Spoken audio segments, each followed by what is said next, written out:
वॉर्डामध्ये राहता त्या वॉर्डामध्ये तुम्ही किती सुरक्षित आहात?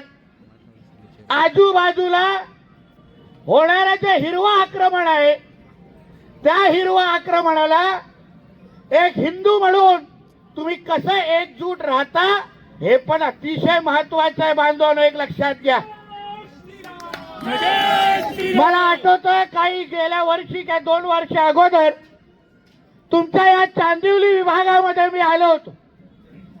माझ्या हिंदुत्वादी विचाराच्या कार्यकर्त्यांबरोबर तुमच्या एका चांदिवली विभागामध्ये असंच महापालिकेची एक जागा होती, प्लॉट होता, ग्रीन झोनचा रिझर्वेशनचा प्लॉट होता. आणि मला आठवतं त्या रिझर्वेशनच्या प्लॉटवर जिथे आपण 1 इंच पण बांबू उभा करू शकत नाही, हिंदू म्हणून छोटीशी टपरी लावली तरी आपली ती टपरी काढली जाते. पण त्या पूर्ण प्लॉटवर जमिनीवर यांनी 4-4 फ्लोअरचा मदरसा उभा करून ठेवलेला. एक त्या लोकांना नंतर आम्ही त्याच्यावर कारवाई करायला लावली. मला आठवतं मी इकडच्या चांदिवलीमध्ये आलेलो.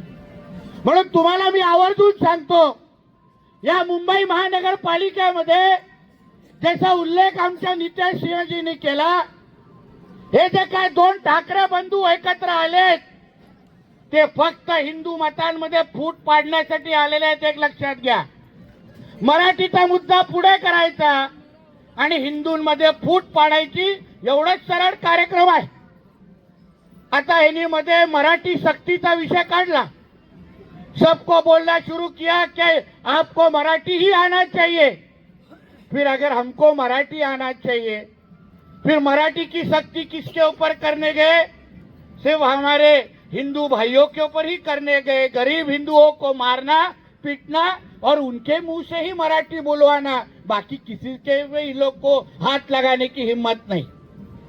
मैं उनके कार्यकर्ताओं को बोलूंगा, ठाकरे के तुम्हारे नेताओं में अगर इतना दम है ना तो जाके खड़े रहो वो भैरम पाड़ा और नल बाजार में जाके और उनको बोलो हिंदी मराठी बोलने के लिए. उनको बोलो, पहले उनको बोलो 5 वक्त का जो वो बोंगा बजाते वो पहला मराठी में बजाओ और फिर हमारे हिंदू भाइयों को हाथ लगाओ. ये उनको बोल के जाऊंगा. इतनी एवढी तुमच्यामध्ये हिम्मत आहे ना तर जावा, या इकडचे मदरसे असतील, अगोदरच्या इकडच्या आमदारांनी फार लाड करून ठेवलेले या हिरव्या सापांचे इथे असंख्य मदरसे उघडून ठेवलेले. सांगा त्या मदरशांमध्ये जाऊन पहिला तिकडे जाऊन मराठी बोला आणि उर्दू बंद करा आणि मग आमच्या हिंदू बांधवांना हात लावायची तुम्ही हिम्मत करा. मी तुम्हाला सरकारचा मंत्री म्हणून इकडे उपस्थित असलेल्या माझ्या सगळ्या हिंदू भावांना, बंधू भगिनींना विश्वास देतो की तुम्ही काही चिंता करू नका. हे देवा भाऊंचा महाराष्ट्र आहे. जो हात पण तुमच्या हातावर उठेल त्या हाताला आम्ही ठेवणार नाही, हा शब्द तुम्हाला मी आज देऊन जातो. कोई भी आपके